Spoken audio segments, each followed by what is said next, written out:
Welcome to the Cheating Wife Stories channel. I glanced down at my bare finger where a ring should have been and let out a deep sigh. The weight of it all was starting to settle in. This can't be my life, can it, Ethan? I called out to the empty room, half laughing but feeling the dread creep in.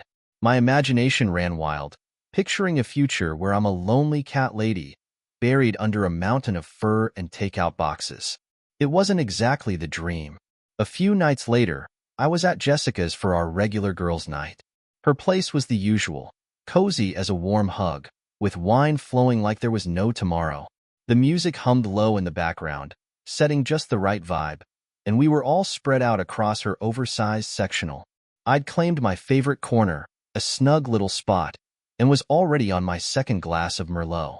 The conversation had started with harmless office gossip, but then it slid into trickier territory, relationships. "So, how's it going with Ethan?" Rachel asked, tucking her legs underneath her and giving me a curious look. "Set a date yet?" I swirled the wine in my glass, watching the rich red liquid glint in the soft light. "Oh, I said, trying to sound casual. "It's fine. He's stable." The word hung in the air, flat as a pancake, and even I could hear how uninspired it sounded. Jessica's eyebrows shot up. "Stable? That's not exactly the stuff romance novels are made of," she said, her tone a mix of sympathy and amusement. I leaned in a little, lowering my voice as though the walls might have ears. "Well," I said with a wry grin, "he's not exactly the adventurous type, if you catch my drift. Nothing like Logan." Jessica's eyes lit up. "Logan? The personal trainer?" she asked, already grinning. God, that guy was a legend. I couldn't help but laugh, memories rushing back like a tide. "Remember when we got caught sneaking around the gym after hours?" Everyone roared with laughter, and I shook my head. "But Ethan?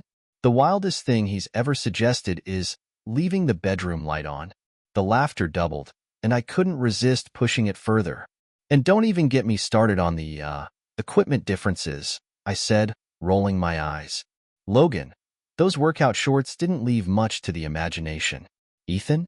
Let's just say he's more of a compact model." The giggles turned into full-on cackling, and for the first time in a while, it felt good to let loose. Girls' night was for oversharing, wasn't it? Then Rachel leaned forward, her wineglass tipping slightly. "So why'd you say yes when he proposed?" she asked, refilling her glass and topping off mine. I shrugged, trying to sound nonchalant. "He's a good guy. Stable job, owns his place, actually wants to settle down. And, well," I hesitated, then took another sip. "I'm not getting any younger." Jessica gave me that look. "You know the one. The one that says she knows I'm full of it." "So you settled," she said, and her words cut deeper than I expected.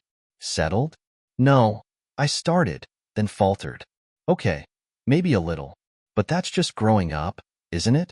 Trading excitement for security?" The conversation drifted to Rachel's latest Tinder fiasco, but my thoughts stuck on what I just admitted. Ethan was sweet, reliable, and he loved me. Sure, our life wasn't exactly brimming with adventure, and maybe the spark had dimmed, but isn't that how it works? Everyone makes compromises. Then we heard a faint creak near the doorway. My heart stopped cold. I turned and there he was, Ethan. His face was pale, his expression somewhere between heartbreak and anger. He must have come to grab his laptop charger, but instead, he'd walked into a train wreck. I froze, every muscle locking in place as he stood there, eyes boring into mine. The laughter from a moment ago hung in the air, mocking me. I could almost see the exact moment my words sank in for him. Then, without a word, he turned and walked away. The room went silent as I bolted to the door, just in time to catch the sound of it clicking shut. Outside, the cold night air hit him as he walked aimlessly down the street, his mind clearly racing. I could see it in his posture, the way his shoulders slumped. He was replaying everything we'd been through, but now it was all twisted in the harsh light of what he'd overheard.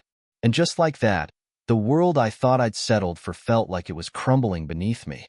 I ended up at the sports bar a couple of blocks down, the one I always went to when I needed to clear my head. Charlie, the bartender, gave me a nod as I slid onto my usual stool. The usual, Ethan, he asked. Make it a double, I said, my voice heavier than I intended. As I stared into the amber liquid, two thoughts churned relentlessly in my mind, each one cutting deeper than the last. First, the sheer betrayal of hearing Emily lay bare our private life like it was fodder for her friends' entertainment. And second, this one stung even more, the question I couldn't shake. If I was just her safe bet, then was she really the right choice for me? It wasn't just the jokes about our love life. Those stung. Sure, but it was more than that. She'd exposed things that should have stayed between us, shredding the respect I thought formed the foundation of any marriage. And then there was the way she talked about her ex, the thrill she apparently missed. It painted a picture I couldn't unsee. If she'd settled for me, how long before she started looking for what she truly wanted? What would stop her from chasing that spark if the opportunity came along? I glanced down at my glass, realizing I'd emptied it without even tasting it. Charlie must have noticed my expression because he wandered over, towel in hand. "You all right, Ethan?" he asked, his voice laced with genuine concern. Before I could think better of it, the words tumbled out. "Just found out my fiancé thinks she settled for me," I said. Hearing it spoken aloud made the weight of it hit even harder. Charlie let out a low whistle as he poured me another drink. "Man, that's rough," he said, sliding the glass back to me. I took a slow sip, the burn of the whiskey grounding me for a moment. "You know what really gets me?" I asked, staring down at the bar. She called me the safe choice. Said I was the boring guy she picked because the exciting ones wouldn't commit. Like I'm some kind of consolation prize. Charlie leaned on the counter, his face sympathetic. "So, what are you gonna do about it?" he asked. And that was the million-dollar question, wasn't it? She hadn't just bruised my ego. She'd shattered my trust and laid bare her real feelings about our relationship. How do you come back from realizing you're someone's fallback plan? Their plan B. My phone buzzed, snapping me out of my thoughts.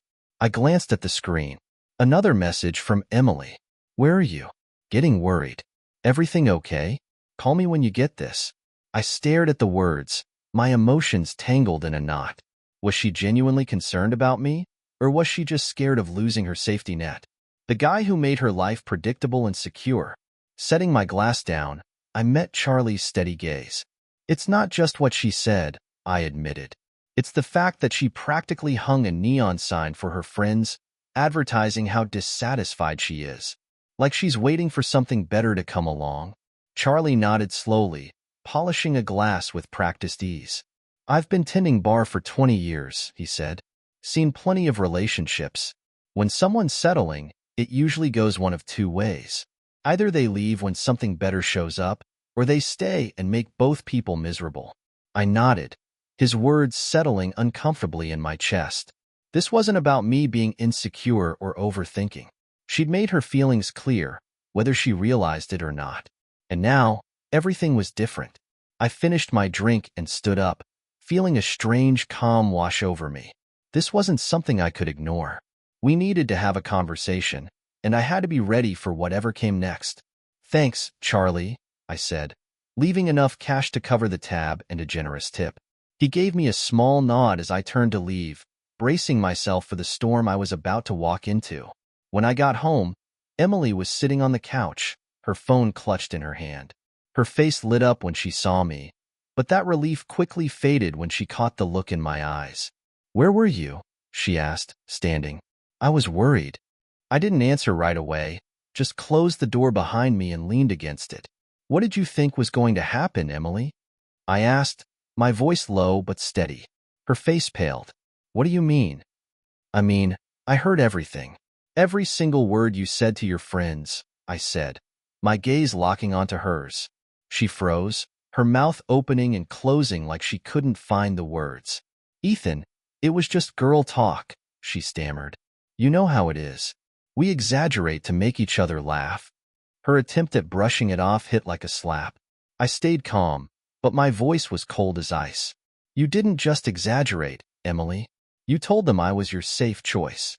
That you settled for me because I'm boring and predictable. And that's just the start." She started to speak, but I held up a hand. "Save it," I said. "We need to talk. Really talk. But I'm not interested in excuses." And with that, the conversation I'd been dreading was about to begin. Girl talk? Exaggerate? Ethan's laugh came sharp and hollow, cutting through the air like a blade. Emily, you didn't just joke. You told them, plain as day, that you settled for me. That I'm the safe option, the fallback guy, because the so-called exciting ones weren't husband material. You didn't hold back, either. You laid it all out, right down to why I don't measure up to what you really want. I opened my mouth, ready to argue, but the words caught in my throat. The truth was, he wasn't wrong. I had vented, but maybe it had been more than that. His voice softened, but underneath, there was a steeliness I wasn't used to.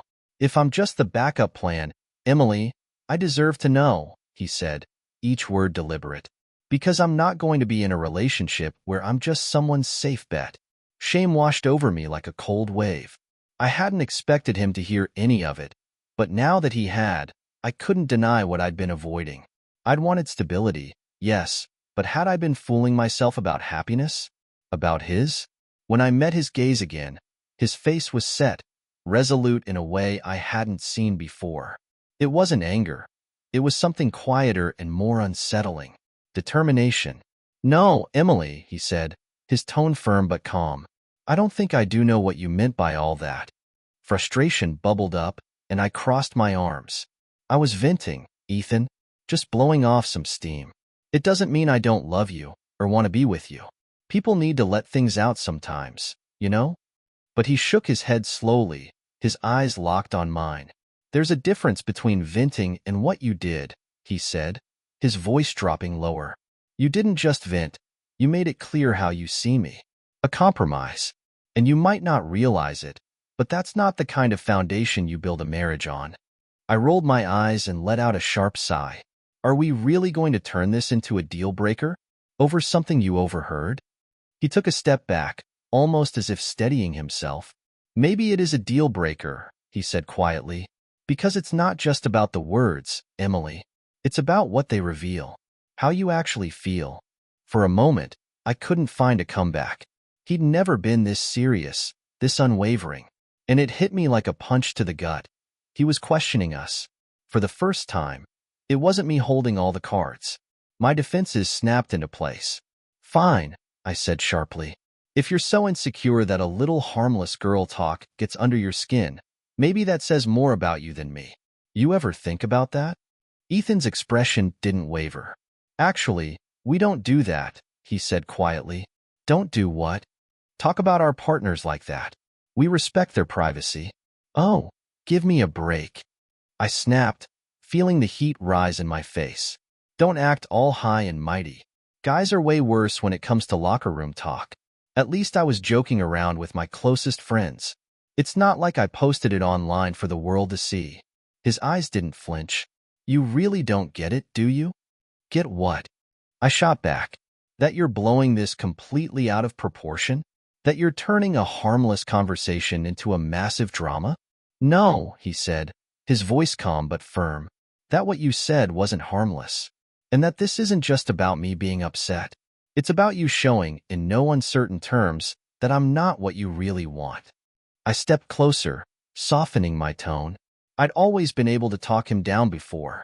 Ethan, come on, I said, my voice almost a whisper. You know I love you. You know I chose you. Why let this get to you? If you were more secure in what we have, this wouldn't even be an issue. But something was different this time. Normally, by now, he'd have softened, maybe even apologized. But tonight? Tonight, he looked at me like I was a stranger. You didn't choose me, Emily, he said quietly. You settled for me. And you made that perfectly clear. It was just talk. I exclaimed, frustration rising like a tide. Why are you acting like this? Everyone vents about their relationships sometimes. You're making it seem like I committed some huge betrayal when all I did was have a private conversation with my friends. My head throbbed as I tried to regain control of the situation. This wasn't how things were supposed to go.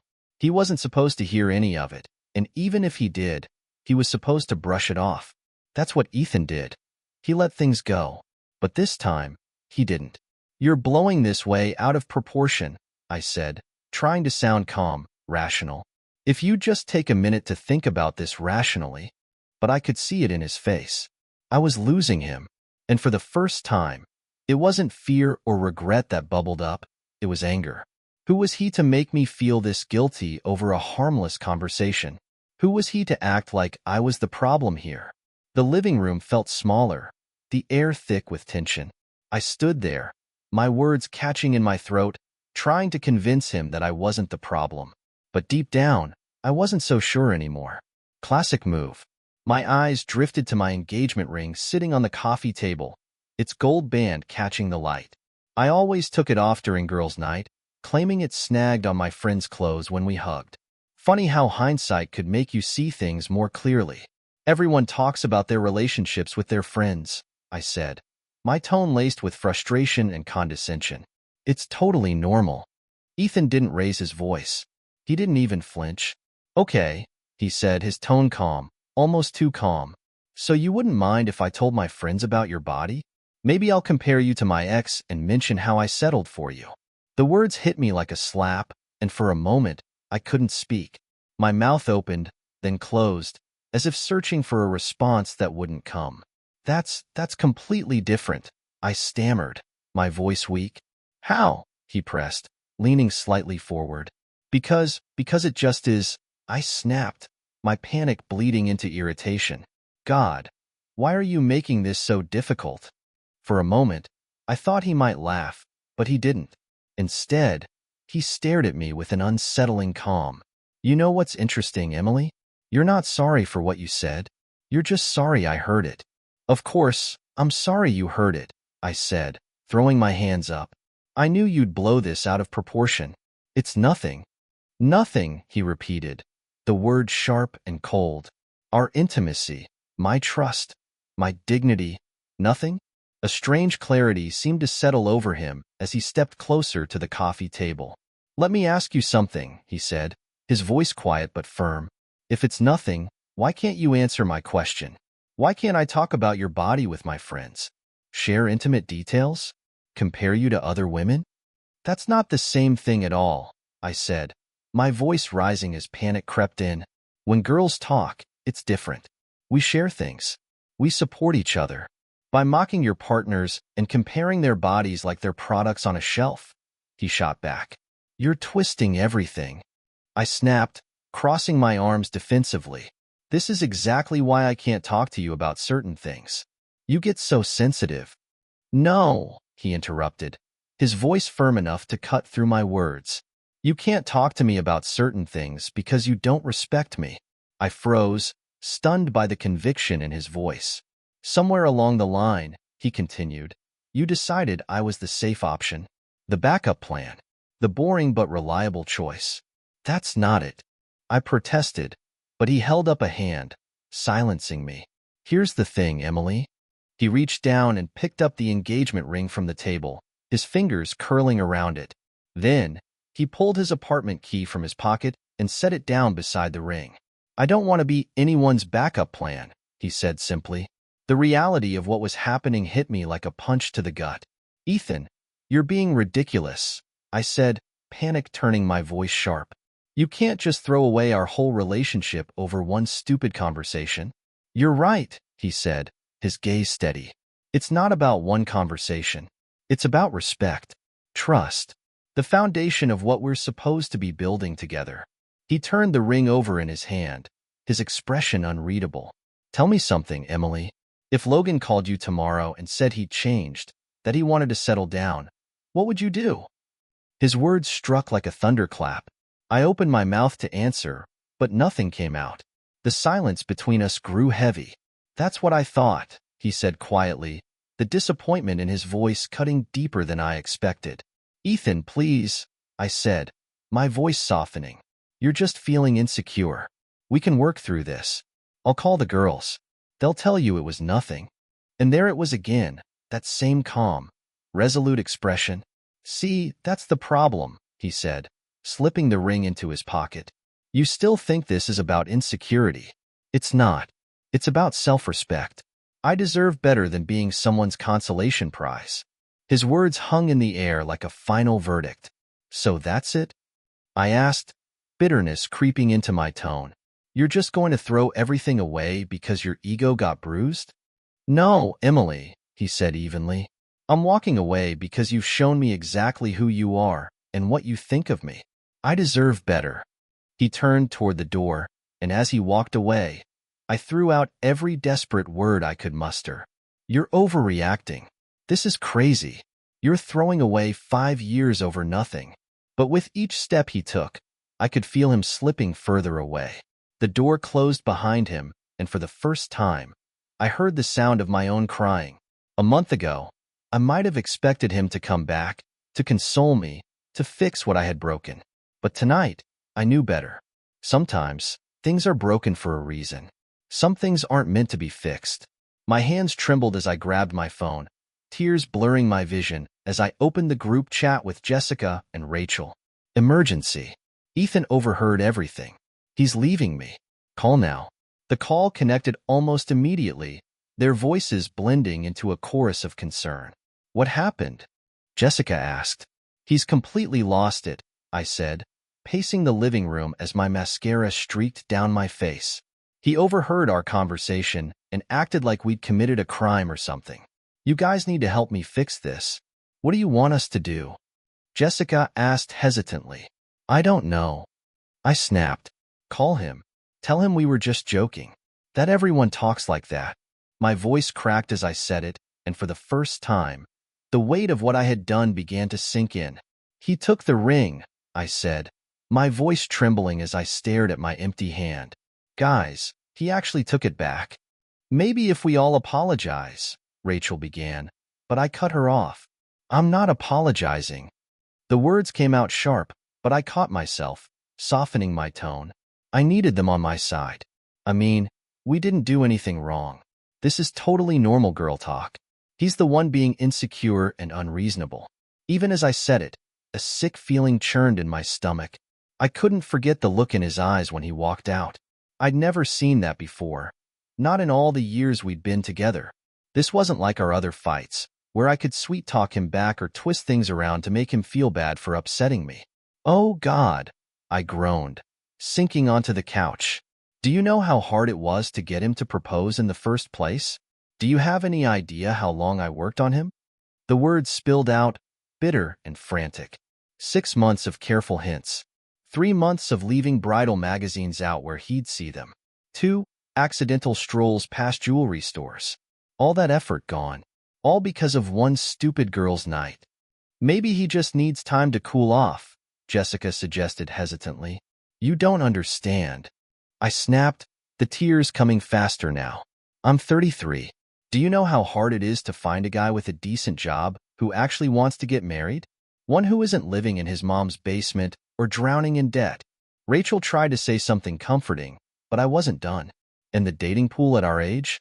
It's a wasteland. Divorced guys with kids or commitment phobes who think they're God's gift to women. At least Ethan. I stopped, his words echoing in my head. At least he was stable. Han, Jessica said gently, maybe that's part of the problem. If you're mainly with him because he's stable. Oh, don't you start. I snapped, my frustration bubbling over. You're the one who asked if I'd settled for him. You're the one who brought up Logan. The line went awkwardly quiet. This is a disaster, I muttered, staring at my bare finger. I'm going to end up alone. I'll probably die alone in some apartment full of cats. Is this what you want from me, Ethan? I shouted at the empty room, my voice cracking. For me to become some crazy cat lady? My phone buzzed. A text from Ethan. I'll be by tomorrow to get my things. Please have them ready. No, no, no. My hands trembled as I started typing, then deleted it. Started again, deleted it again. Should I apologize? Blame the wine? Make him feel guilty? Remind him he's throwing away 3 years over nothing? I pressed the phone to my ear. Girls, I said into the call, my voice shaking, I need you to hear me out. Tomorrow, when Ethan comes, I need you both here. We need to make him understand he's overreacting, that this is just how girls talk. Emily, Rachel interrupted gently, maybe we shouldn't. Fine. I snapped and hung up. Some friends they turned out to be. I stormed into the bathroom, glaring at my reflection in the mirror. Mascara streaked my cheeks, my eyes were red, and my skin looked blotchy. 33, I whispered, the number feeling like a curse. Sure, Ethan wasn't perfect. Maybe I'd wished a few times that he was more exciting, more spontaneous. But he was supposed to be my safety net, my guarantee that I wouldn't end up alone. Stupid, stupid, stupid, I muttered, scrubbing at my face with a tissue. This wasn't how things were supposed to go. He wasn't supposed to find out how I really felt. He was supposed to stay in his comfortable little bubble, grateful that someone like me had chosen him. Chosen, settled for, whatever. I stared at myself in the mirror, the weight of everything crashing down on me. What am I going to tell my mother? I whispered. She'd already started planning the wedding, giddy with excitement, and my younger sister was getting married in June. I couldn't be the single one at her wedding. I just couldn't. Thanks for watching. Rate the story in the comments.